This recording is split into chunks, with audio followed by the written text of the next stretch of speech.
বিগত জুমার অবগতি অনুযায়ী আজ জুমার খুতবায় বক্তব্যের বিষয় কুরবানি।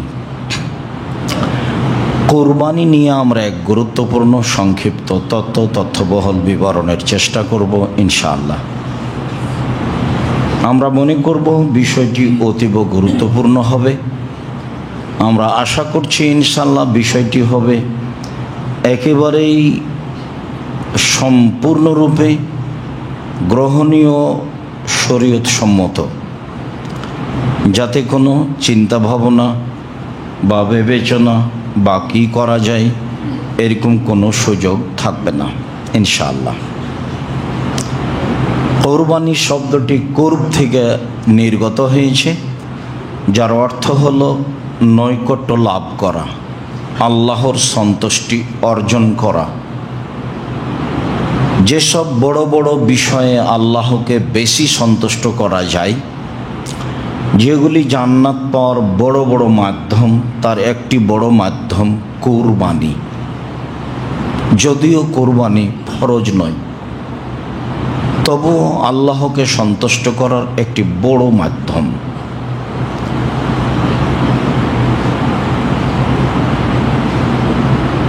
আজ থেকে নিয়ে প্রায় ৫,৫০০ বছর পূর্বে ইরাকের ব্যাবিলন শহরের উর নামক গ্রামে ইব্রাহিম আলাইহিস সালাম জন্মগ্রহণ করেছিলেন। তিনি যে কুরবানি করেছিলেন সে কুরবানি আমাদের কুরবানি।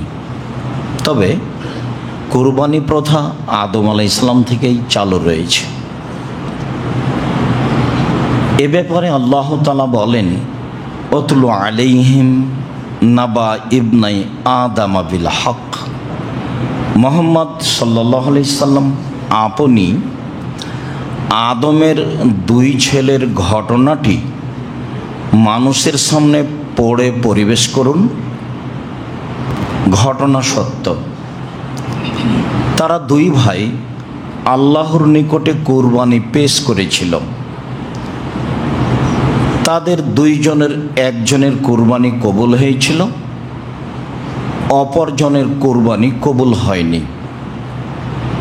বলছিলাম, কুরবানি প্রথা আদম আলাইহিস সালাম থেকেই চালু রয়েছে। আদম আলাইহিস সালামের এক ছেলে এক মেয়ে একসাথে জন্ম নিত। আগের ছেলে পরের মেয়ে, পরের ছেলে আগের মেয়ে, এভাবে তিনি বিবাহ দিতেন। কাবিলের সাথে জন্ম নিয়েছিল ইগলিমা, আর হাবিলের সাথে জন্ম নিয়েছিল লিওয়াজা। ইকলিমা দেখতে বেশি সুন্দরী ছিল লিওয়াজার চেয়ে। সময় আসলে আদম আলাইহিস সালাম দুই ছেলেকে বিবাহের প্রস্তাব দিলেন। তাতে কাবিল প্রস্তাব প্রত্যাখ্যান করল। কাবিল বলল, আমার সাথে যে মেয়ে জন্ম নিয়েছে আমি তাকে বিবাহ করতে ইচ্ছুক। তখন আদম আলাইহিস সালাম পরিস্থিতি দেখে বললেন, আচ্ছা ঠিক আছে, তোমরা দুই ভাই কুরবানি পেশ করো, যার কুরবানি কবুল হবে সেই ইকলিমাকে বিবাহ করবে। পিতার পরামর্শ অনুযায়ী দুই ভাইয়ের জীবিকা নির্বাহের মাধ্যম ছিল দুই ধরনের। কাবিলের জীবিকা নির্বাহের মাধ্যম ছিল জমি চাষ মর্মে কাবিল কিছু গম কুরবানি হিসেবে পেশ করল, আর হাবিলের জীবিকা নির্বাহের মাধ্যম ছিল পশু প্রাণী পালন। তাতে তিনি একটি দুম্বা কুরবানি হিসেবে পেশ করলেন। তখন কুরবানি কবুলের পদ্ধতি ছিল আকাশ থেকে আগুন এসে জ্বলে যাবে, যার কুরবানি জ্বলে যাবে তারই কুরবানি কবুল হয়েছে বলে প্রমাণ হবে। অবশ্য বিষয়টি এখন থাকলে আমরা বুঝতে পারতাম কার টাকা হালাল আর কার টাকা হারাম। আল্লাহ তাআলা আমাদের প্রতি দয়া করে গোশত খাওয়ার অনুমতি দিয়েছেন। এর অর্থ এই নয় যে আমরা মুখে আল্লাহকে সন্তুষ্ট করার আশায় হারাম টাকা দিয়ে কুরবানি করব, তা আদৌ ঠিক নয়। বলছিলাম, সম্মানিত দিনী ভাই বোন, আকাশ থেকে আগুন এসে দুম্বা জ্বলে গেল, গমগুলি থেকে গেল। এতে কাবিলের ক্ষোভ বেড়ে গেল। কাবিল ভাবল, আমি সমাজে অপমান হয়ে গেলাম। হাবিল সমাজে সম্মানিত হলো। বিবাহ করতে পারেনি ইকলিমাকে, সেই জন্য কাবিল হাবিলকে হত্যা করেছে, বিষয়টি এমন নয়। বরং নিজের মান সম্মান ঢাকতে গিয়ে কাবিল একদা হাবিলকে বলল, দেখো আমি তোমাকে হত্যা করব। তখন হাবিল বলল, দেখো তুমি আমাকে হত্যা করো, তবে আমি তোমাকে হত্যা করব না। তুমি তোমার পাপ আর আমার পাপ নিয়ে বিচারের মাঠে উঠিও। রাসূল সাল্লাল্লাহু আলাইহি সাল্লাম বলেছেন, পরিস্থিতি খুব জটিল হয়ে গেলে সমাজে বাহিরে যায়ও না, বাড়িতেই থাকিও। তো সাহাবীগণ বললেন, পরিস্থিতি এত জটিল যে আমি বাড়িতে থাকলেও মানুষ আমাকে এসে মারবে, তখন কি করব? তখন আল্লাহ রসুল বললেন, আচ্ছা ঠিক আছে, তাহলে আদমের 2 ছেলের ভালোটার মতো হয়েও। কেউ যদি তোমাকে ঘরে মারতে আসে, তুমি বলিও, ঠিক আছে তুমি মারো, আমি তোমাকে মারব না, এই কথা তুমি বলিও। পৃথিবীর অবস্থা এমন একদিন আসবে, মানুষ আপনাকে বাড়িতে ধরে মারবে, পরিস্থিতি এত জটিল হবে। সময়ের গতিতে কাবিল হাবিলকে হত্যা করলো, লাশ পড়ে আছে। কাবিল কি করবে ভাবতে পারে না। ইতিমধ্যে 2টি কাক আসলো। আল্লাহ তাআলা বলেন, একটি কাক আর একটি কাকের সাথে লড়াই করে মেরে ফেলল। জীবিত কাকটি মরে যাওয়া কাককে একটা গর্ত খুঁড়ে মাটিতে পুঁতে দিল। কাবিল বুঝতে পারলো হাবিলকে কি করতে হবে। অপমান বোধ মনে করে কাবিল একটা গর্ত খুঁড়ে হাবিলকে মাটিতে পুঁতে দিল। আজও অমুসলিমকে মাটিতে পুঁতে দেওয়ারই বিধান রয়েছে। যখন আলী রাদিয়াল্লাহু তাআলা আনহু আল্লাহ নবীকে বললেন যে আপনার চাচা ইন্তেকাল করেছে, আল্লাহ নবী বললেন, যাও ওকে নিয়ে গিয়ে গর্ত খুঁড়ে মাটিতে পুঁতে দাও। আমি তো চেষ্টা চালিয়েছিলাম, আমি বলেছিলাম, চাচা আপনি লা ইলাহা ইল্লাল্লাহ বলেন, বাকিটুকু বিচারের মাঠে আমি দেখে নেব কি করা লাগে। তো সে তো আমার কথা মানেনি। মেনে নিলে তো এখন রাসূল সাল্লাল্লাহু আলাইহি ওয়াসাল্লামের পদ্ধতিতে গোসল হতো, জানাজা হতো, কাফন দাফন হতো। যেহেতু আমার কথা আমার চাচা মানেনি, কাজেই তুমি মাঠে নিয়ে গিয়ে গর্ত খুঁড়ে মাটিতে পুঁতে দাও। বুখারী মুসলিম। সম্মানিত দিনী ভাই বোন, তাই হলো, এই হলো ইতিহাস। আমাদের কুরবানি ইব্রাহিম আলাইহিস সালামের কুরবানি। ইব্রাহিম আলাইহিস সালাম তার স্ত্রী সারাকে সাথে নিয়ে এক এলাকা দিয়ে পার হচ্ছিলেন। সেই এলাকায় স্বামী স্ত্রী পার হতে পারে না। তার সাথে ছিল পৃথিবীর সবচেয়ে সুন্দরী নারী সারা। বুখারী মুসলিমের হাদিসে এসেছে, পৃথিবীতে সবচেয়ে সুন্দরী মহিলা ইব্রাহিম আলাইহিস সালামের স্ত্রী সারা। হয়তোবা পৃথিবীতে সবার চেয়ে সুন্দরী, আর না হয় সেই যুগে পৃথিবীতে যত নারী ছিল সবার চেয়ে সুন্দরী। ঐতিহাসিকগণ বলতে চেয়েছেন, ইউসুফ আলাইহিস সালাম মানুষ হিসাবে সবচেয়ে সুন্দর মানুষ ছিলেন, এই জন্য যে ইউসুফ আলাইহিস সালাম পেয়েছিলেন দাদির চেহারা, দাদির রূপ, যার কারণে মানুষ হিসাবে ইউসুফ আলাইহিস সালাম সবচেয়ে সুন্দর মানুষ ছিলেন। বলছিলাম, পরিস্থিতি বেকুতি দেখে ইব্রাহিম আলাইহিস সালাম বললেন, সারা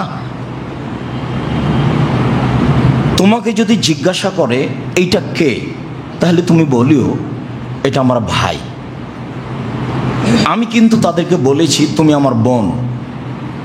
তুমি যদি এখন বলো এটা আমার স্বামী, তাহলে আমি একজন মিথ্যুক মানুষ প্রমাণ হয়ে যাব, যা আমি চাই না। তবে সারা মনে রেখো, মাটির উপরে 2 জন মুসলমান, আমি আর তুমি, এই হিসাবে আমরা 2 জন ভাই বোনও বটে। বহু চেষ্টা করার পরেও রক্ষা হলো না। স্বৈরাচারী শাসকের পক্ষ থেকে সারাকে ডেকে পাঠানো হলো। ইব্রাহিম আলাইহিস সালাম বললেন, ঠিক আছে যাও। এ বলে তিনি নিজে সালাত শুরু করলেন। সারা স্বৈরাচারী শাসকের ঘরে ঢুকলেন। ঢুকতেই স্বৈরাচারী শাসক দাঁড়িয়ে হাত বাড়ালো তার গায়ে হাত দেওয়ার জন্য।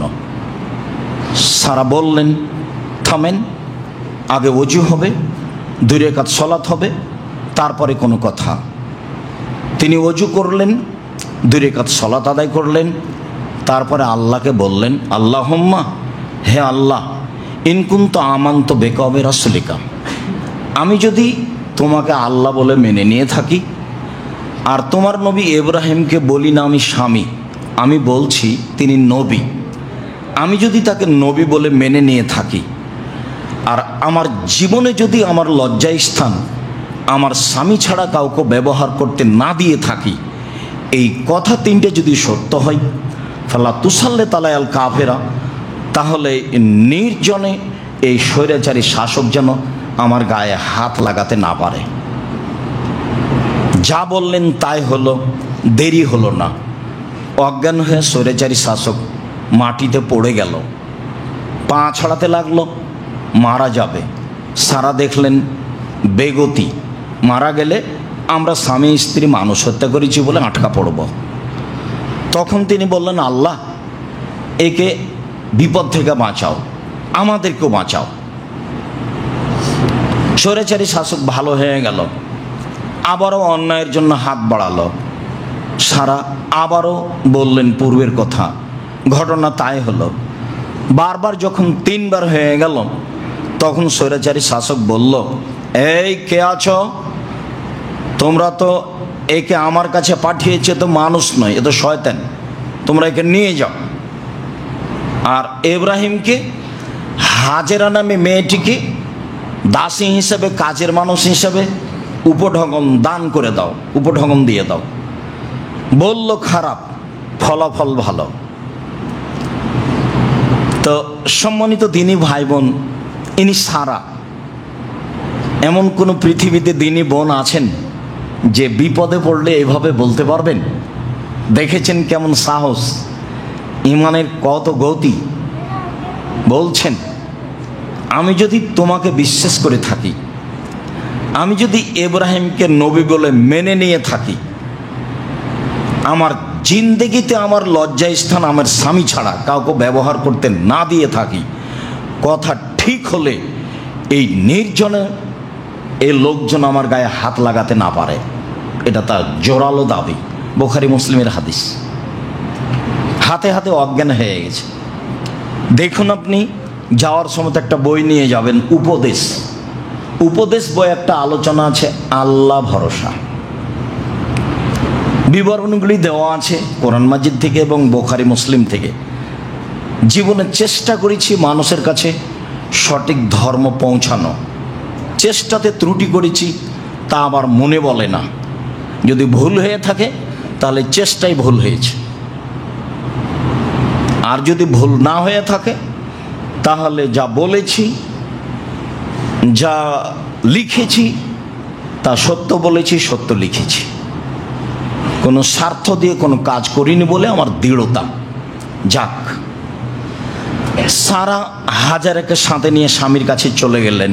বললেন, স্বৈরাচারী শাসক সফল হতে পারেনি, তাকে আল্লাহ ব্যর্থ করেছে।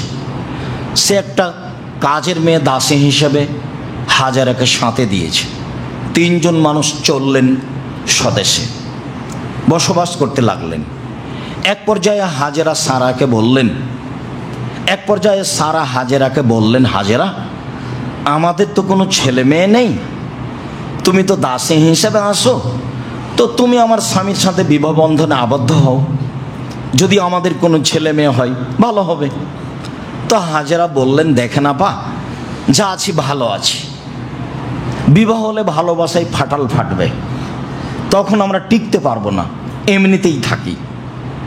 এরপরেও সারার বারবার বলার কারণে এক পর্যায়ে হাজেরার সাথে ইব্রাহিম আলাইহিস সালামের বিবাহ হয়ে গেল।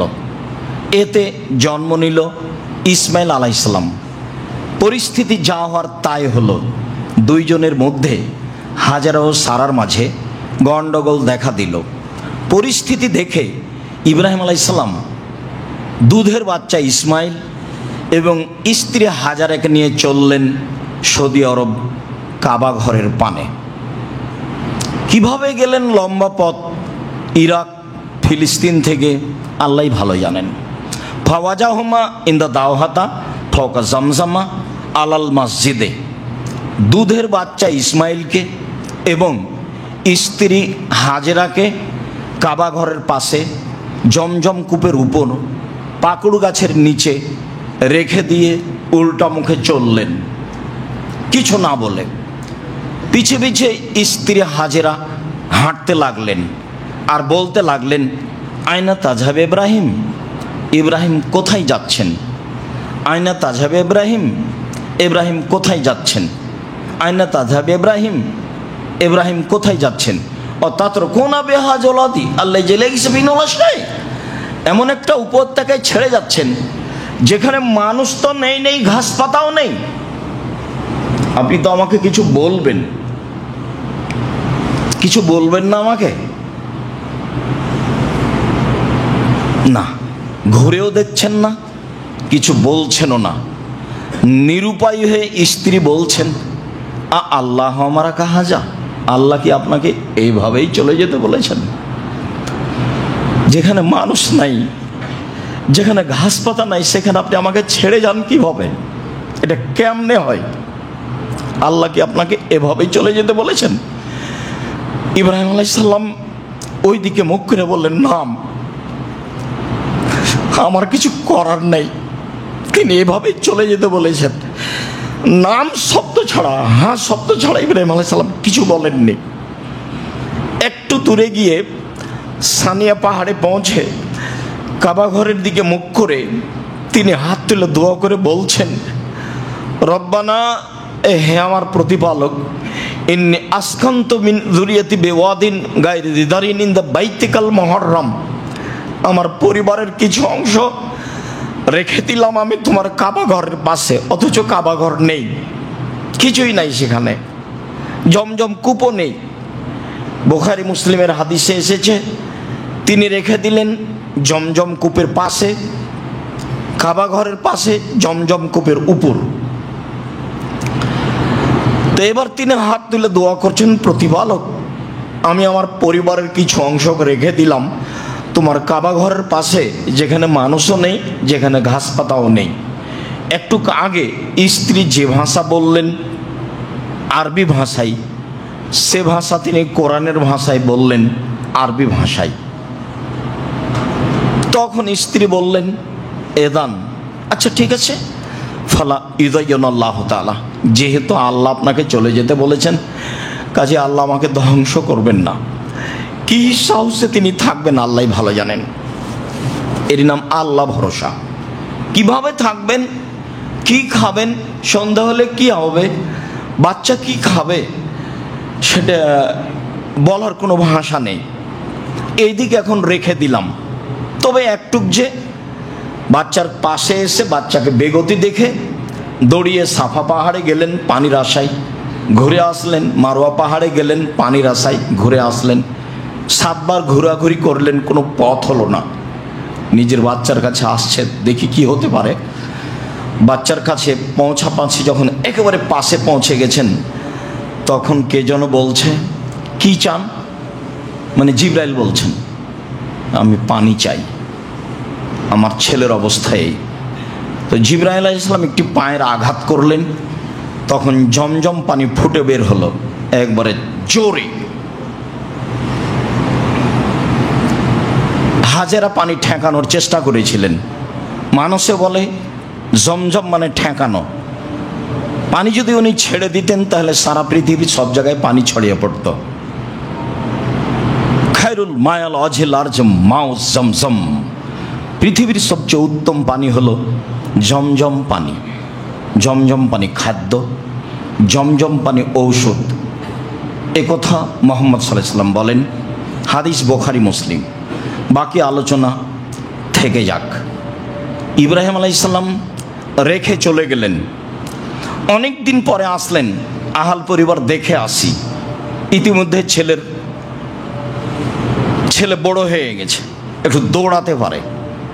ফালাম্মা বালাগা মা হুসায়, যখন বাচ্চা দৌড়াতে পারে, খুব সুন্দর চেহারা, ঢকঢক ঝকঝকে টকটকে ছেলে, 5-7 বছর বয়স হতে পারে। এসে বাচ্চাকে দেখে বলছেন, বোনাইয়া, ও আমার আদরের ছেলে, ইন্নি আরাফিল মানামে আন্নি আদবাহকা ফাংজুর মা যা তারা। বৎস, আব্বু আমি স্বপ্নে দেখছি তোমাকে কুরবানি করছি, তোমার মতামত কি? ছেলে বলছে, তার মানে বুঝ হয়েছে, ছেলে বলছে ইয়াবা তিফাল মা তুমারু সাতাজুদুনি ইনশাআল্লাহু মিনাস সাবিরিন। আব্বা, আপনি যা স্বপ্নে দেখেছেন তা বাস্তবায়ন করুন, আপনি আমাকে ধৈর্যশীল পাবেন। ছেলেরা হাত পা বাঁধা হলো, চোখে পটি লাগানো হলো, এগুলো সব অহেতুক মিথ্যা কথা, মিথ্যা তাফসীর। ছেলে তো বলছে যে আপনি আমাকে ধৈর্যশীল পাবেন, আবার ছুরির নিচে লোহা লাগিয়ে দেওয়া হয়েছে সেজন্য ছুরি কাটে না, এগুলো সব অহেতুক মিথ্যা ইতিহাস। আল্লাহ ছুরিকে বলে দিয়েছেন তুমি কাটবা না, তোমার কাটার ক্ষমতা বন্ধ। বাস, জড়বস্তু আল্লাহর আদেশ মানে। কেন, কয়েকদিন আগেই তো ইব্রাহিম আলাইহিস সালামকে আগুনে ফেলা হয়েছিল, তখন আল্লাহ বললেন আগুন শীতল হয়ে যাও, তো বাস আগুন শীতল হয়ে গেল। আগুন আল্লাহর আদেশ মানে। আদম সন্তান বড় নিমুখ হারাম, সারাদিন অন্যায় করে, রাত 12টা 2টা 3টায় ঘুমায়, 9টা 10টায় উঠে, তো আদম সন্তান। এতে জড়বস্তু, জড়বস্তু আল্লাহর কথা মানে। তার অনেক ঘটনা আপনাদের জানা আছে। ওই যে একটা লোক বলল যে আমার ছেলেরা শোনো, আমি মারা গেলে আমাকে আগুন দিয়ে জ্বালিয়ে অর্ধেক চাই পানিতে ফেলে দিও, মাটিতে ফেলে দিও। ছেলেরা তাই করলো। তখন আল্লাহ বললেন এই ছাই পানির মাটির জমা হোক, মানুষ হয়ে যাও। হলো। আচ্ছা তুমি তোমার ছেলেদের এভাবে আদেশ করলে কেন? আপনার ভয়ে করেছি, আপনি ভালো জানেন। এই দেখেন পানি কথা শোনে, এই দেখেন মাটি কথা শোনে, ছাই জমা করে দিল। তো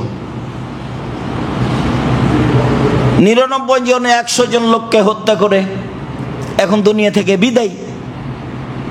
দেখুন জাহান্নামের ফেরেশতা জান্নাতের ফেরেশতা হইচই করছে, নিয়ে যাবে। তখন আল্লাহ বলছেন থামো থামো থামো, থামো একটু মাপো তো। মাওলানা সাহেবকে জিজ্ঞাসা করার জন্য যে গ্রামে যাচ্ছিল, এখন লাশ যেখানে পড়ে আছে, তো গ্রাম দূরে আছে না যে পথ বেশি হেঁটে গেছে সেই পথ আগিয়ে গেছে কোনটা?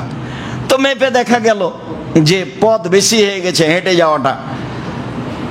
তো লাশ তো ওখানেই পড়ে আছে, কোথায় যাবে? আল্লাহ গ্রামকে বলেছেন গ্রাম আগিয়ে আসো। আর যে গ্রামে লাশ পড়েছে সেই গ্রামকে আল্লাহ বলেছেন সরে যাও, গেছে। জড়বস্তু কথা শুনে ছুরিকে বলে দিয়েছে কাটবে না, বাস কাটে না, হয়ে গেছে। 90 বছরের বৃদ্ধ মানুষ, ফাসলামাতাল্লাহুল জাবিন, চুল দাড়ি পেকে গেছে, মিনা মাঠে ছেলেকে নিয়ে গেছেন, কেউ নাই দেখার। আল্লাহ দেখছেন, ফেরেশতা দেখছেন আকাশ থেকে। ছেলেকে উপর করে সইয়ে দিয়ে বারবার ছুরি চালাচ্ছেন, ছুরি কোনো কাজ করে না। এক পর্যায়ে আল্লাহ তাআলা বলছেন ইয়া ইব্রাহিম কাদ সাদ্দাকতা রুয়া, ইব্রাহিম তুমি তোমার স্বপ্নকে বাস্তবায়ন করেছো, তোমার ছেলেকে কুরবানি করতে হবে, এই ঠেকা আমার বাঁধেনি। আসলে দেখছিলাম তুমি পরীক্ষায় পাস করতে পারো কিনা। ইন্না হাদা লাহুল বালাউল মুবিন, এটা তোমাকে বিরাট পরীক্ষা, তুমি পরীক্ষায় পাস করে গেছো। অফাদাইনাহু বিজিবহিন আযীম, বড় কুরবানির মাধ্যমে আমি তোমার ছেলেকে ছাড়িয়ে নিলাম। যেই পশুটি আমি আদম আলাইহিস সালামের ছেলের হাবিলের কুরবানি হিসেবে দিয়ে জ্বালিয়ে রেখেছিলাম, সেইটি আবার তোমাকে কুরবানি করতে দিলাম। তুমি সেই পশু কুরবানি করো। এই পশু কুরবানির মাধ্যমে তোমার ছেলে ইসমাইলকে আমি ছাড়িয়ে নিলাম, এটা বড় কুরবানি। আল্লাহ তাআলা বলছেন বেজিবহিন আযীম, বড় কুরবানি দিয়ে আমি তোমার ছেলেকে ছাড়িয়ে নিলাম। বড় কুরবানি মানে অনেক বড় নেকির কাজ। ছেলে কুরবানি দিতে হবে না, সুন্দর পশু দেখে কুরবানি দিবেন, বাস বড় নেকি হবে। মানুষের পাল্লাই পড়ে হুজুরের বক্তব্যের চোটে পরিবর্তন হয়েন না, চলেন এবার কাছাকাছি আসি। ইব্রাহিম আলাইহিস সালামের কুরবানি, আমাদের কুরবানি, মুহাম্মদ সাল্লাল্লাহু আলাইহি ওয়াসাল্লাম কুরবানি সম্পর্কে কি বলেন স্পষ্ট হই। আল্লাহ বুঝে আমাদের তৌফিক দান, আমল করার তৌফিক দান করুক। আল্লাহুম্মা আমিন। আল্লাহুম্মা সাল্লি আলাইহি আল্লাহুম্মা বারিক আলাইহি।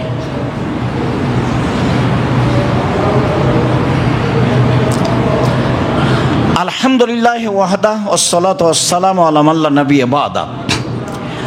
আবু হুরায়রা রাদিয়াল্লাহু তাআলা আনহু বলেন, রাসূল সাল্লাল্লাহু আলাইহি সাল্লাম বলেছেন, মান কানা লাহু সা ওয়া লাম ইজাহি ফালা ইয়াকরাবান্না মুসাল্লানা। যার অর্থ সম্পদ আছে কুরবানি করার, সে যদি কুরবানি না করে তাহলে সে যেন আমার ঈদের মাঠে না আসে। এই কথা মুহাম্মদ সাল্লাল্লাহু আলাইহি সাল্লাম বলেন। তাহলে কি কুরবানি ফরজ? জি না, কুরবানি ফরজ নয়। আল্লাহ রাসূলের একটু জোর দিলেন মানুষ যেন নেকি করে। আবু বকর সিদ্দিক রাদিয়াল্লাহু তাআলা, ওমর রাদিয়াল্লাহু তাআলা মাঝে মধ্যে কুরবানি করতেন না। কেন? যাতে করে মানুষ কুরবানিকে ফরজ মনে না করে। তবে কুরবানি একটি বড় মাধ্যম জান্নাতের। বিশাল কুরবানি দিয়ে আল্লাহ ইব্রাহিমের সন্তানকে ছাড়িয়ে নিয়েছেন। সেই কুরবানি আমাদের কুরবানি। কুরবানির কিছু বিধান। জাবের রাদিয়াল্লাহু তাআলা আনহু বলেন, রাসূল সাল্লাল্লাহু আলাইহি সাল্লাম বলেছেন, লা তাসবাহু ইল্লা মুসিন্না, দাঁত ছাড়া কুরবানি করো না। পশু কেনার সময় দাঁত দেখে নিতে হবে। যদিও ছাগলের বয়স 1 বছর হলে তার দাঁত পড়ে যায়, গরু 2 বছর হলে দাঁত পড়ে যায়, উট 5 বছর হলে দাঁত পড়ে যায়। সাধারণত বাচ্চা ছেলে মেয়ের বয়স 7 বছর হলে সামনের দাঁত পড়ে, এটা স্বাভাবিক বয়স। ভেড়া ভেড়ি, দুম্বা দুম্বি, ছাগল ছাগি 1 বছর হলে দাঁত পড়ে যায়।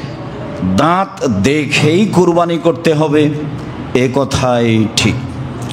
আলী রাদিয়াল্লাহু তাআলা আনহু বলেন, রাসূল সাল্লাল্লাহু আলাইহি সাল্লাম আমাদেরকে আদেশ করেছেন, আন নাস্তাসরিফাল আয়না আল ওজনা, কুরবানি কেনার সময় দেখে নেব চোখ, দেখে নেব কান। কুরবানি কেনার সময় দেখে নেব চোখ, দেখে নেব কান। কান কাটা হয় না যেন, চোখ টেরা হয় না যেন, লেজ সুন্দর হয় যেন, খুর ভালো থাকে যেন। বারা ইবনে আজিব রাদিয়াল্লাহু তাআলা আনহু বলেন, সুইলা রাসূলুল্লাহ সাল্লাল্লাহু আলাইহি সাল্লাম মাজা ইত্তাকা মিনাজ জাহায়া, কুরবানি দেখলে কিনলে কি কি দেখে কিনবো, এটা আল্লাহ রাসূলকে জিজ্ঞাসা করা হয়। তখন আল্লাহ রাসূল বললেন 4টি। 1, আল আরজাওয়াল বাইয়িনু জালওয়াহা, স্পষ্ট ল্যাংড়া হয় না যেন। আল আওয়ারওয়াল বাইয়িনু আওয়ারোহা, স্পষ্ট কানা হয় না যেন। আল মারিজ আল বাইয়িনু মারাদোহা, স্পষ্ট রোগা হয় না যেন। আল আযফা আল্লাযী লা তুনকি, গায়ে গোস্ত নেই এমন হয় না যেন। তাহলে সব মিলে কুরবানির পশু কেনার সময় দেখতে হবে দাঁত আছে কি না, দাঁত উঠেছে কি না, দেখতে হবে চোখ সুন্দর কি না, দেখতে হবে কান কাটা নয় ঝকঝকে টকটকে কি না, দেখতে হবে পায়ে ল্যাংড়া নাকি, দেখতে হবে লেজ কাটা নাকি, দেখতে হবে শিং আছে কি না, দেখতে হবে মোটা তাজা কি না, দেখতে হবে রোগা কি না। সব মিলে দেখে পশু কুরবানি করতে হবে, অত্র বিবরণে বোঝা যায়। সময়ের গতিতে আরও কিছু বোঝা যাবে, আপাতত এই পর্যন্ত বলে আর একটি বিধানে যায়। উম্মু সালমা রাদিয়াল্লাহু তাআলা আনহা বলেন, রাসূল সাল্লাল্লাহু আলাইহি সাল্লাম বলেছেন, মান রাআ হেলালা দিলে হিজ্জা, যে ব্যক্তি কুরবানির চাঁদ দেখল, ওয়ারাদা ইউজাহিয়া, এবং কুরবানি করার ইচ্ছা পোষণ করল, ফালা ইয়াখুজ মিন শারিহি ওয়ালা মিন আজফারিহি, সে যেন নখ না কাটে, সে যেন চুল না কাটে, সে যেন নখ না কাটে, সে যেন চুল না কাটে। কুরবানি যিনি করবেন মূলত তারই ওপরে এই বিধান। ছেলেমেয়েরা সবাই মিলে এ আমল করতে পারে, তাতে কোনো সমস্যা নেই। বরং করাই ভালো। তবে বিধান মূলত যিনি মালিক তার উপরে। চন্দ্র উঠে গেলে তিনি নখ কাটতে পাবেন না, তিনি চুল কাটতে পাবেন না, এইটাই বিধান। জাবের রাদিয়াল্লাহু তাআলা আনহু বলেন, রাসূল সাল্লাল্লাহু আলাইহি সাল্লাম বলেছেন, আল বাকারাতু আন সাবাতিন ওয়াল জাজুর আন সাবাতিন। গরু 7 জনের পক্ষ থেকে, উট 7 জনের পক্ষ থেকে। গরু কুরবানি করা যায় 7 জনের পক্ষ থেকে, উট কুরবানি করা যায় 7 জনের পক্ষ থেকে। আব্দুল ইবনে আব্বাস রাদিয়াল্লাহু তাআলা আনহু বলেন, ইন্না কুন্না মা নবী সাল্লাল্লাহু আলাইহি সাল্লাম ফি সাফারিন। একদা আমরা আল্লাহ রাসূলের সাথে সফরে ছিলাম। ফাহাজার আল আজহা, কুরবানির সময় চলে আসলো। ফাস্তারাকনা ফিল বাকারাতে সাবাতুন ওয়াল জাজুরে আসারা। আমরা গরুতে 7 জন অংশগ্রহণ করলাম আর উটে 10 জন অংশগ্রহণ করলাম। সম্মানিত দিনী ভাই বোন, যারা আমরা উপস্থিত আছি, যারা যন্ত্রের মাধ্যমে অবগত হচ্ছি, যারা সময়ের গতিতে পৃথিবীর বিভিন্ন প্রান্ত থেকে অবগত হব, তাদেরকে আমি বলতে চাচ্ছি যে এতক্ষণ পর্যন্ত যা বললাম ভাগের কুরবানিতে, তাতে জন 7 জন, 7 জন গরুতে, 7 জন উটে, 10 জন উটে, 7 পরিবারে। এই কথা আমরা এখনো পাইনি। পরিবারের কথা যখন আসবে তখন বিষয়টি আবারও স্পষ্ট করব। তবে মনে রাখা ভালো হবে, ধমক শুনে কোনো লাভ নেই, হুজুরের চিৎকার শুনে কোনো লাভ নেই। হুবাহু প্রমাণ হতে হবে, এটাই কথা। যদি জন হয় জন, যদি পরিবার হয় পরিবার। যেহেতু নেকির ব্যাপার, যেহেতু বড় নেকির ব্যাপার, যেহেতু জান্নাত পর বড় মাধ্যম, কাজেই যাতে আল্লাহ সন্তুষ্ট হবেন, যেটা রাসূলের পদ্ধতি হবে, সেটাই হওয়াই ভালো। চলেন এবার ধারাবাহিকভাবে বলি। রাসূল সাল্লাল্লাহু আলাইহি সাল্লাম নিজে কুরবানি কিনেন। আবু হুরায়রা রাদিয়াল্লাহু তাআলা আনহু বলেন, আরাদান নবী সাল্লাল্লাহু আলাইহি সাল্লাম ইজাহিয়া। আল্লাহর নবী একদা নিজে কুরবানি করার ইচ্ছা করলেন। ফাস্তারা কাবশাইনে আজিমাইনে সামিনাইনে আমলাহাইনে আকরানাইনে মওজু আইনে। তিনি 2টি ভেড়া কিনলেন, মোটা তাজা, গোস্তওয়ালা, শিংওয়ালা, সাদা কালো, অন্ডকোষ বের করা।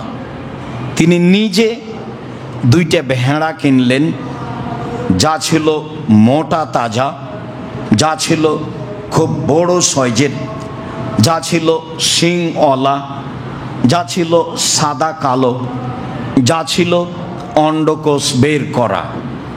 যেই বলুক অন্ডকোষ বের করলে তাতে খুঁত চলে আসলো কুরবানি হবে না, এটা তার একবারে নগদ মিথ্যা কথা এবং সরাসরি সহিহ হাদিসের বিরোধী কথা। অন্ডকোষ বের করা ষাঁড় গরু, খাসি কুরবানি করতে হবে, এটাই সুন্নাত, এটাই সুন্নাত, এটাই সুন্নাত।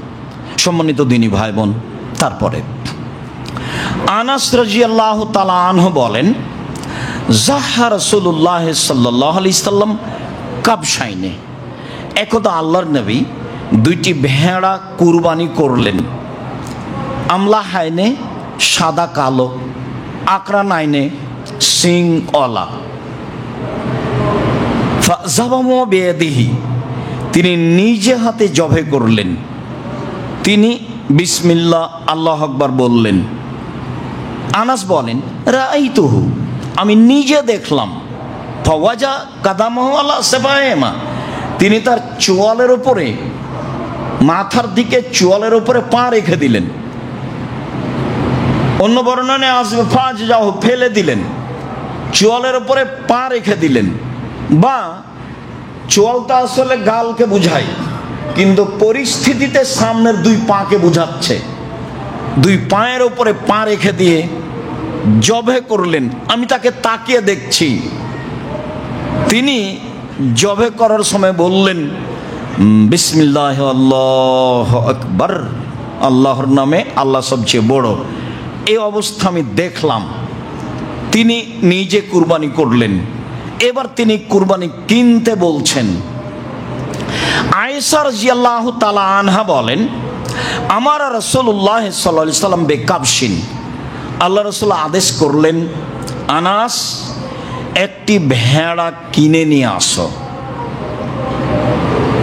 এটাও বেসাওয়াদিন ও এব্রকো বেসাওয়াদিন ও এনজরো বেসাওয়াদিন।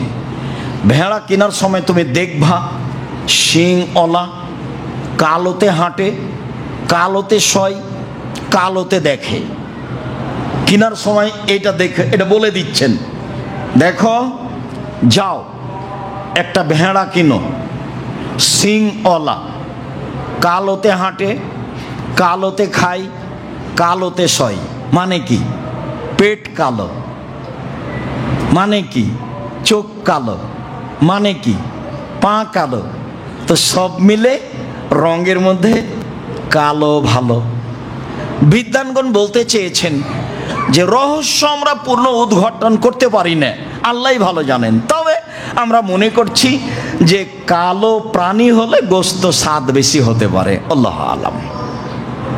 তিনি এ কথা বলেছেন, যা হাদিসে এসেছে স্পষ্ট আপনার সামনে করলাম। ঠৌতিয়ে বেহি লইজে হে বেহি। ঠিক এইরকমই ভেড়া তার কাছে নিয়ে আসা হলো। যখন নিয়ে আসা হলো তখন তিনি বললেন, আয়েশা হালুমিল মুদিয়ে, ছুরিটা নিয়ে আসো। এই দিনের পূর্বে ছুরির আরবি যে মুদিয়া তা আমরা শুনিনি, এ কথা সাহাবীগণ বলেন। তো তিনি বললেন, আয়েশা ছুরিটা নিয়ে আসো। সুম্মা কালা, তারপর তিনি বললেন, আয়েশা বাস হাজিহা বেহাজারিন, পাথর দিয়ে তাকে ধারালো করো। ছুরি ধারালো কাজ আমাদের দেশে পুরুষে করে। আল্লাহর নবী আয়েশাকে বলছেন, প্রায় সব কথাই তিনি আয়েশাকে বলতেন, আদেশ করতেন, আয়েশা জায় নামাজটা নিয়ে আসো, আয়েশা এক গ্লাস পানি নিয়ে আসো, আয়েশা আমার মাথার চুল চিরুনি করে দাও, আয়েশা ছুরি নিয়ে আসো, আয়েশা ছুরিটা ধারালো করে নিয়ে আসো। বুঝতে পারছেন? আমার দিনী বোনদেরকে এখানে আর একটা কথা বলে রাখছি, সারা পৃথিবীর যত দিনী বোন বাংলা ভাষায় শরীয়ত অবগত হবেন, হচ্ছেন, আল্লাহর নবী স্ত্রীর নাম ধরে রাখতেন। একটু আগে চলে গেল বুখারী মুসলিমের হাদিস, ইব্রাহিম আপনি কোথায় যাচ্ছেন? ইব্রাহিম আপনি কোথায় যাচ্ছেন?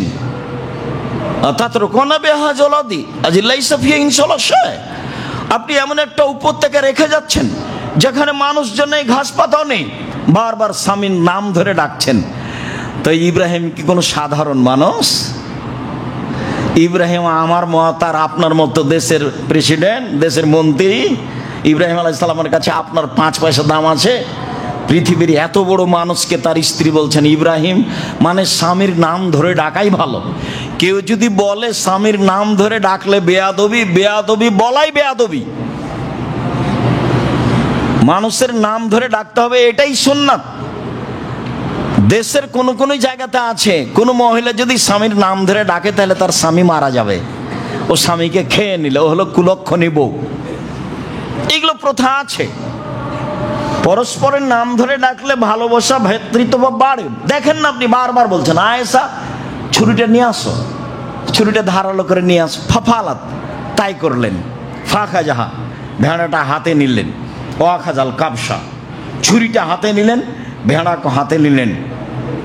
আয়েশা বলছেন ফাজা যাহু, তিনি ফেলে দিলেন, দিয়ে বলছেন বিসমিল্লাহ আল্লাহুম্মা তাকাব্বাল মিন মুহাম্মদ ওয়া আলে মুহাম্মদ ও উম্মতে মুহাম্মদ।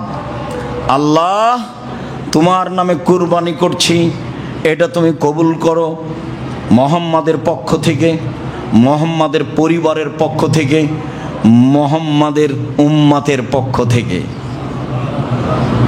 বিসমিল্লাহ আল্লাহুম্মা তাকাব্বাল মিন মুহাম্মদ ওয়া আলে মুহাম্মদ। আপনি এখন বলবেন বিসমিল্লাহ আল্লাহু আকবার, আমার পক্ষ থেকে, আমার পরিবারের পক্ষ থেকে দিয়ে জবে করা শুরু করবেন। বাকি আরবি আপনার বলার দরকার নাই। বিসমিল্লাহ আল্লাহু আকবার, আমার পক্ষ থেকে, আমার পরিবারের পক্ষ থেকে। এবার চলেন যাই, ধারাবাহিক কয়েকটা হাদিস পেশ করি যে আপনার পক্ষ থেকে আর আপনার পরিবারের পক্ষ থেকে একটি প্রাণী কুরবানি করতে হবে। প্রমাণে এই বুখারী মুসলিমের হাদিস এক, যেটা এখন বললাম। এইটা, এই যে বলছেন আল্লাহ তুমি এই কুরবানি কবুল করো আমার পক্ষ থেকে, মুহাম্মাদের পরিবারের পক্ষ থেকে আর মুহাম্মাদের উম্মতের পক্ষ থেকে। তাহলে তার পক্ষ থেকে আর তার পরিবারের পক্ষ থেকে একটি ভেড়া কুরবানি করলেন। হাদিস বুখারী মুসলিম 2। আয়েশা রাদিয়াল্লাহু তাআলা আনহা বলেন, ইন্না রাসূলুল্লাহ সাল্লাল্লাহু আলাইহি সাল্লাম আনহারা আন আলি মুহাম্মদ ফি হাজ্জাতিল ওয়াদায়ে বাকারাতান ওয়াহিদা। আল্লাহর নবী তার পরিবারের পক্ষ থেকে একটি গাভী গরু কোরবানি করেছিলেন বিদায় হজে। হাদিস বুখারী। আল্লাহর নবী তার স্ত্রীদের পক্ষ থেকে, তার পরিবারের পক্ষ থেকে একটি গাভী, একটি গরু কুরবানি করেছিলেন। হাদিস বুখারী। আব্দুল্লাহ ইবনে হিশাম বলেন, কানা নবী সাল্লাল্লাহু আলাইহি সাল্লাম ইজাহি বিসাত আন জামিয়া আহলিহি। আল্লাহর নবী একটি ভেড়া কুরবানি করেছিলেন তার পরিবারের সবার পক্ষ থেকে। একটি ভেড়া কুরবানি করেছিলেন তার পরিবারের সবার পক্ষ থেকে। মেখনাফ ইবনে হানিফ বলেন যে ইন্না কুন্না মান নবী সাল্লাল্লাহু আলাইহি সাল্লাম বিআরাফাতা ফি হাজ্জাতিল ওয়াদায়ে। আমরা রাসূলের পাশে ছিলাম বিদায় হজের দিন। আমরা রাসূলের পাশে ছিলাম বিদায় হজের দিন। তিনি বক্তব্যের এক পর্যায়ে বললেন, ইয়া আইয়ুহান নাস, হে পৃথিবীর মানুষ, মনে রেখো, ইন্না আলা কুল্লি আহলি বাইতিন ফি কুল্লি আমিন উজিয়া, প্রত্যেক পরিবারের পক্ষ থেকে একটি কুরবানি হতে হবে। হে পৃথিবীর মানুষ, মনে রেখো, কিয়ামত পর্যন্ত অন্তত একটি পরিবারের পক্ষ থেকে একটি প্রাণী কুরবানি হতে হবে। আতা ইবনে ইয়াসার রাদিয়াল্লাহু তাআলা আনহু বলেন, সাআলতু আবু আইয়ুব আল আনসারী, আমি আইয়ুব আনসারীকে জিজ্ঞাসা করলাম, আচ্ছা ভাইজান, কাইফা কানাতি যাহায়া ফি আহাদি রাসূলিল্লাহ সাল্লাল্লাহু আলাইহি সাল্লাম, রাসূলের যুগে কুরবানির প্রথাটা কেমন ছিল? রাসূলের যুগে সাহাবীগণ কিভাবে কুরবানি করতেন? এটা জিজ্ঞাসা। এখন আবু আইয়ুব আনসারী বিশিষ্ট সাহাবী, উনি বলছেন, কানা রাজুলু ইজাহি বিসাত, লোক মানুষ জবে করত একটি ছাগল, আনহু ওয়ান আহলে বাইতিহি, তার পক্ষ থেকে, তার পরিবারের পক্ষ থেকে।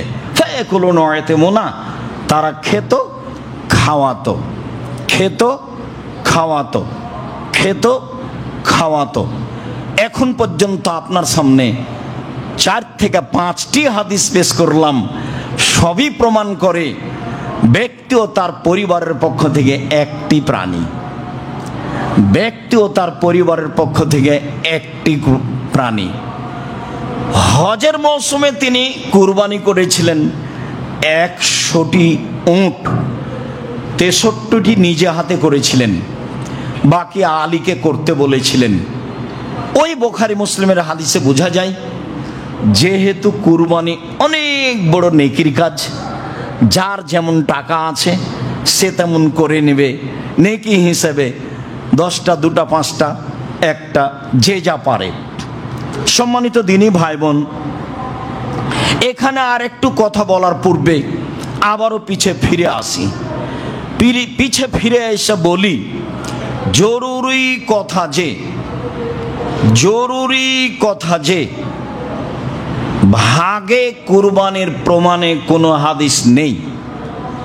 ভাগে কুরবানির প্রমাণে আছে জন, ব্যক্তি।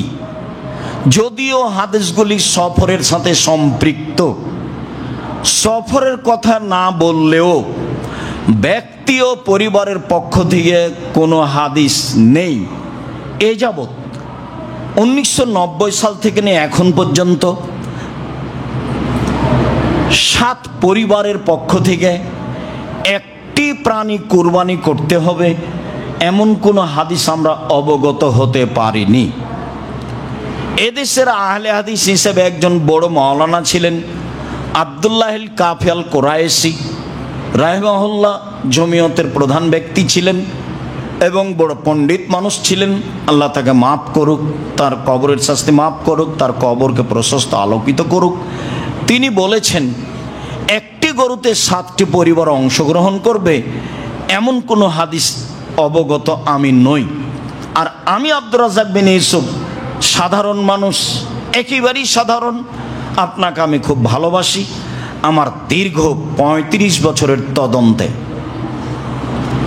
আমার বিদ্যা কম, তদন্ত করি বেশি, আপনার বিদ্যা বেশি, এটা আমি মেনে নিই। আমার তদন্তের অভাব নাই আলহামদুলিল্লাহ। তাতে আমার অবগতিতে একটা গরুতে, একটা প্রাণীতে 7টা পরিবার অংশগ্রহণ করবে এমন কোনো হাদিস এ যাবৎ প্রমাণ হয়নি, কিয়ামত পর্যন্ত প্রমাণ হবে না বলে আমার জোরালো দাবি। সম্মানিত দিনী ভাই বোন, ইনশাআল্লাহ। এরপরে আমি বলছি, পরিবারের পক্ষ থেকে পশু কুরবানি করুন। টাকা বেশি আছে, ঢাকায় ব্যবস্থা রয়েছে আজও ওট কুরবানি করার, করেন, ওট কুরবানি করেন, বেশি নেকির ব্যাপার, একাধিক করেন।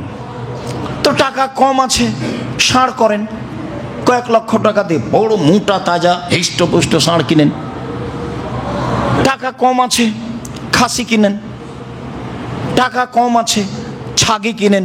ছাগি বুঝি না, যেগুলো বাচ্চা দেয়। টাকা কম আছে, ভেড়া ভেড়ি কিনেন। আজও বাজারে ভেড়া ভেড়ির দাম সবচেয়ে কম। একটা ভাগা নিতে যা টাকা লাগবে তাতে অন্তত 3টে ভেড়া কিনে পাওয়া যাবে। আপনি কার কথাই পড়ে ভাগে কুরবানি কিনতে গেলেন, আবার কলিজা নিয়ে সমস্যা, আবার হাড় নিয়ে সমস্যা, আবার ভাগ নিয়ে সমস্যা। এতদিন তো নাড়ি ভুঁড়ি নিত না মানুষ, এখন তো নেই। নাড়ি ভুঁড়ি নিয়ে সমস্যা, পা নিয়ে সমস্যা। এত বোঝা আপনি কেন মাথায় করতে গেলেন? যতই ধমক দেখাক না কেন, বলার গতি এভাবে আছে। কে বলেছে চলবে না, এইভাবে বলা আছে। আমি ওইভাবে বলিনি, তবে আমি বলছি আমার 35 বছরের তদন্তে ভাগে পরিবারের পক্ষ থেকে কুরবানির কোনো প্রমাণ নেই। 7 জন আছে, 7 পরিবার নেই। আশা যে আমি কথা স্পষ্ট করতে পেরেছি। সম্মানিত দিনী ভাই বোন, দ্বিতীয় যেটা বলতে চাচ্ছি সেটা হলো এই যে দেখে কিনতে হবে ঠিকঠাক আছে কিনা, কান, নাক, লেজ, দাঁত, পা রোগা কিনা, মোটা তাজা কিনা, শিং আছে কিনা। শুনুন, হাদিস সহি। কিনে নিয়ে এসে যদি শিং ভেঙে যায় তাহলে এটা বিক্রি করে দেন, আর একটা কিনেন। যদিও অনেকে বলতে চেয়েছেন যে কিনে যদি নিয়ে আসার পরে ভেঙে যায় তাহলে করতে পারে, করতে পারে, আপনি পরিবর্তন করে দেন, সেটাই ভালো। নিখুঁত প্রাণী কুরবানি করেন। আমি আপনাকে জোরালোভাবে অনুরোধ জানাচ্ছি, আপনি আমার দিনী ভাই, আপনি আমার দিনী বোন। জরুরি কথা যে চন্দ্র উঠলে নখ কাটা যাবে না, চুল কাটা যাবে না, এটাই বিধান। তবে পশু প্রাণী প্রয়োজনে জবে করতে পারেন। আত্মীয় স্বজন এসেছে, গরু ছাগল জবে করবেন না, সেটা করেন, তাতে কোনো সমস্যা নেই। আপনি নখ কাটতে পাবেন না, আপনি চুল কাটতে পাবেন না। জরুরি বিধান যে যেহেতু বড় নেকি, যার যত টাকা বেশি সে তত দামি পশু কিনবে একাধিক কিনবে, এ কথাই ঠিক। সারা জীবন 3 ভাই 3 জায়গায় থাকলেন, ঢাকায় চাকরি করলেন, কুরবানির সময় এসে বলছেন চলো যাই আমরা 3 ভাই একটা গরু কিনি। আপনাদের অর্থ সম্পদও পৃথক, ব্যাংক অ্যাকাউন্টও পৃথক, আজকে কোন দুঃখে 3 ভাইয়ের টাকা দিয়ে একটা গরু কিনলেন? হ্যাঁ, আমার পরামর্শ শোনেন, 3 ভাইয়ের টাকা দিয়ে একটা গরু কিনেন, সেটা আপনার আব্বার নামে করেন, আর আপনারা 3 ভাই মিলে 3টা ছাগল কুরবানি করেন, তাহলে সবারই হলো। দেখেন তো পরামর্শটা ভালো হয় কিনা, এটাই হতে হবে। আপনি কম দামে কিনেন, দেখে সুন্দর বাজার একটা ছোট্ট ছাগল কিনেন, দাঁত হয়েছে বেশ সুন্দর ঝকঝকে, 10,000 12,000 15,000 কিনেন। ভুল পথে যাচ্ছেন কেন? সারা জীবন ভিন্ন থাকলেন, কুরবানিতে এক হয়ে গেলেন। আপনি বুঝলেন নিজের মতো, আল্লাহ বুঝে না। আপনি গোস্তের জন্য কুরবানি করতে চাচ্ছেন কেন? এই খাতে ফিরে আসতে হবে, ফিরে আসতেই হবে। আরো জরুরি কথা যে কুরবানির গোস্ত 3 ভাগ করতে হবে, এমন কথা আল্লাহর নবী বলেননি। 3 ভাগ করলে গুনাহ হবে এ কথা নয়। কুরবানির গোস্ত ফেরত নিলে, দান করার পরে ফেরত নিলে, যেমন বমন করে আবার মুখ খেয়ে নেওয়া হয় তেমন এ কথা নয়। কুরবানির গোস্ত খুব দামি জিনিস, আপনি ফকির মিসকিনকে দিবেন আর নিজে খাবেন। আল্লাহ তাআলা বলেন কুলু ওয়াতিমুল বায়েসাল ফকির, তোমরা নিজেরা খাও আর ফকির মিসকিন অসহায় মানুষকে খাওয়াও। আমাদের দেশে যে প্রথা হয়েছে সেটা পছন্দ নয়, তবে করতে পারে। কি প্রথা হয়েছে? আরে 3 ভাগ করো, করে বলে 1 ভাগ ফকির মিসকিনকে দাও, আর 1 ভাগ আত্মীয় স্বজনকে দেও খাও, আর 1 ভাগ জমা রাখো। তাহলে কুরবানি দিয়ে আত্মীয় স্বজন বজায় রাখতে হবে।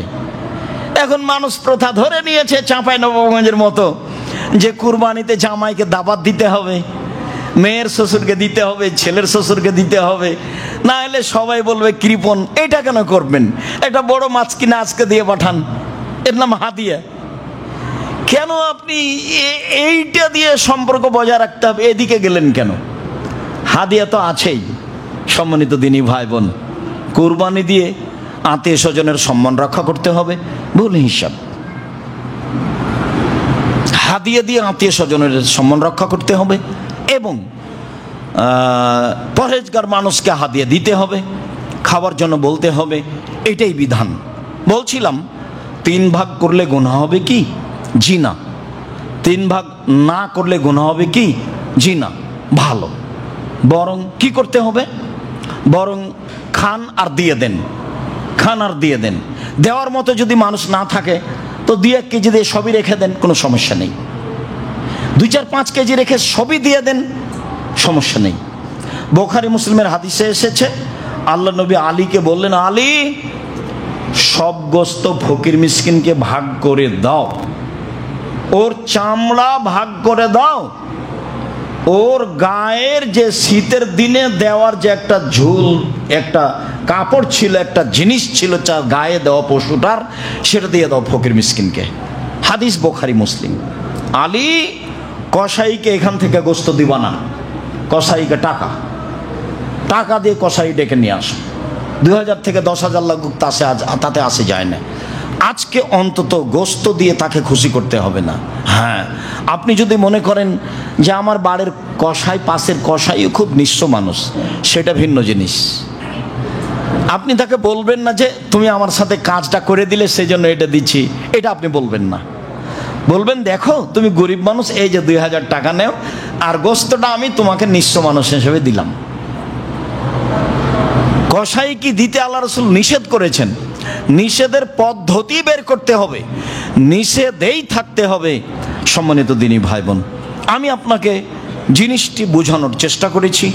যদি কোথাও ভুল থেকে থাকে তাহলে আপনি সালাতের পরে বললে আপনার সামনে আমি স্পষ্ট করার চেষ্টা করব। বলি আল্লাহ তুমি আমাদেরকে বৈধ পয়সা দিয়ে কুরবানি করার তৌফিক দান করো, যাতে করে আমরা আল্লাহকে সন্তুষ্ট করতে পারি, তোমাকে সন্তুষ্ট করতে পারি। আল্লাহ তুমি ফিলিস্তিনের অবস্থা দেখতে পাচ্ছ, তুমি সর্বশক্তিমান, তুমি যা আজিজ পরাক্রমশালী, আমরা এটা বিশ্বাস করি। দিনকে যেমন দিন বলি রাত বলি না, রাতকে যেমন রাত বলি দিন বলি না, এইটা যেমন বিশ্বাস করি, তেমন তোমাকে বিশ্বাস করি তুমি সর্বশক্তিমান।